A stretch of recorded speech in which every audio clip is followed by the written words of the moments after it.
Comment intégrer le danger d'avalanche quand vous préparez une randonnée à ski ou en raquette? Dans cette vidéo, je vais vous montrer comment utiliser une application de préparation de course qui prend en compte le danger d'avalanche que transmet Météo France dans son bulletin d'avalanche chaque jour de l'hiver. Je m'appelle Olivier Moret de la Fondation Petzl et nous soutenons cette application qui s'appelle Ski2Run Guru.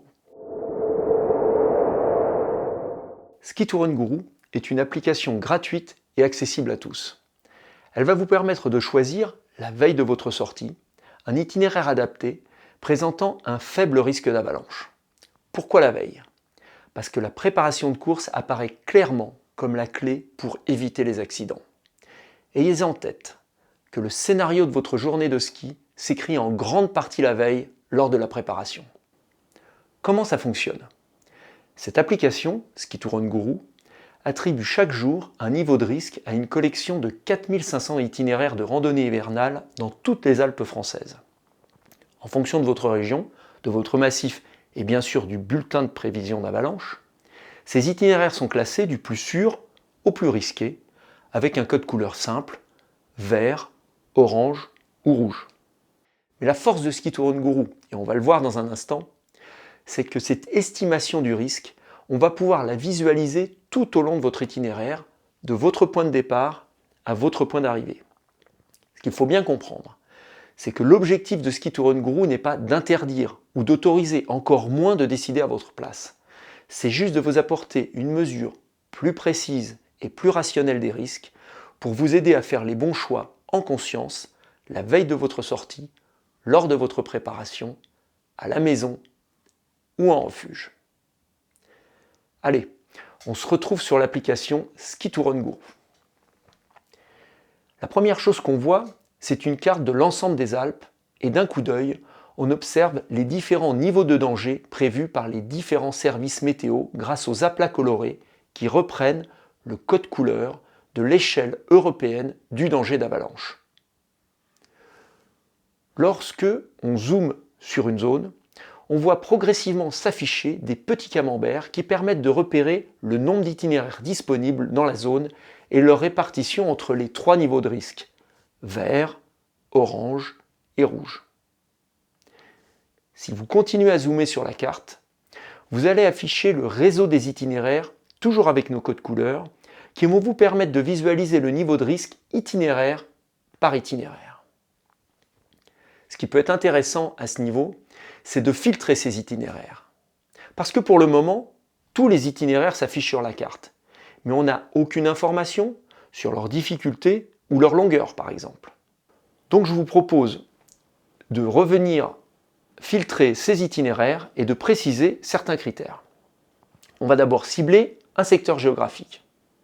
Par exemple, on peut s'amuser à rechercher des itinéraires autour de Villard-d'Arène, dans les Écrins, dans un rayon de 20 km.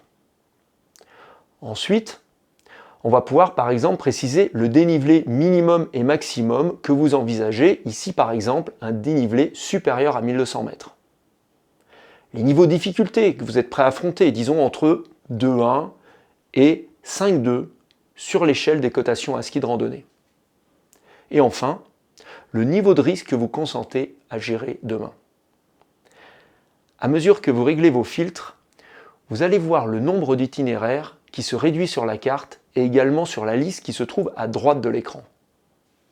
Cette liste, elle va être classée des itinéraires les plus sûrs en vert, aux plus risqués en rouge. Elle va nous donner une vue synthétique de chaque course avec la distance de notre point de référence, l'altitude maximum, le dénivelé positif ou encore le niveau de la course. Quand on clique sur un itinéraire, on va afficher cet itinéraire en plein écran. Et dans la fenêtre à droite, on va retrouver les caractéristiques de notre sortie. Le dénivelé, la longueur, le temps de montée, la difficulté et le niveau de risque avec notre code couleur ici en orange. Vous avez également la possibilité de télécharger le GPX pour transférer sur l'application cartographique de votre téléphone ou de votre GPS. Et vous avez directement accessible ici le bulletin d'avalanche du lendemain avec la version synthétique et juste en dessous, la version texte détaillée qui va nous permettre de bien comprendre la situation nivologique à laquelle on sera confronté une fois sur le terrain. Si on regarde maintenant notre carte, on va pouvoir visualiser le vrai point fort de Ski to Run Guru, qui calcule le niveau de risque, mais sur chaque portion d'itinéraire. Ici, par exemple, vous constatez que l'itinéraire est vert sur une grande partie du parcours, avec quelques passages en orange et un final en rouge. Ce qui signifie qu'à ce stade de la préparation, la course semble faisable sur une grande partie. Mais Ski to Run Guru nous permet d'identifier les passages sur lesquels il faudra faire preuve sur le terrain d'une vigilance accrue, voire par exemple, dans ces passages en rouge, envisager un renoncement si les conditions s'avèrent plus critiques sur le terrain ou si tout simplement vous ne le sentez pas. Sur le tracé, on distingue également des cercles concentriques.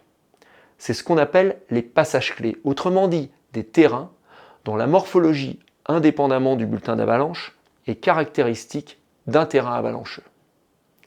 Ça signifie que pendant la rando, il faudra être particulièrement vigilant avant de traverser ces passages en prenant par exemple des mesures de précaution, comme s'espacer d'au moins 50 mètres entre chaque skieur.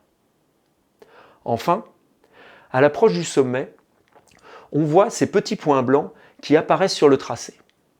Ces points, ils signalent des passages délicats, c'est-à-dire très pentus ou rocheux que l'on franchira le plus souvent à pied et en crampons. Voilà pour ce premier aperçu de Ski to Run Guru. Je vous rappelle, si vous ne l'avez pas déjà vu, que nous avons publié une vidéo qui explique comment ces nouveaux outils de planification d'itinéraire sont aujourd'hui en mesure de faire bouger les lignes et de réduire le nombre d'accidents d'avalanche en France. Si vous souhaitez aller plus loin sur l'utilisation de ces outils, je vous invite également à visionner la vidéo sur les fonctionnalités plus avancées qui sont proposées par Ski to Run Guru, avec notamment la création d'itinéraires personnalisés et la manière d'estimer et de réviser des prévisions à J+2, J+3, etc. si vous préparez un raid à ski, par exemple. N'oubliez jamais que la pratique de la randonnée hivernale en montagne est une activité à risque. Ça veut dire que quelle que soit la qualité de votre préparation, ça ne remplacera jamais un esprit critique sur le terrain en tenant compte de votre expérience, de l'écoute du milieu et de vos compagnes aux compagnons de course. Malgré tout, ces outils, c'est important de les connaître et de les faire connaître. Parce que comme je vous le disais tout à l'heure, le scénario de votre journée de ski s'écrit en grande partie la veille lors de la préparation.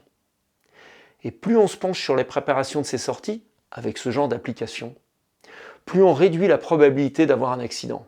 Et ça, c'est notre objectif à tous. Merci de nous suivre et à très bientôt.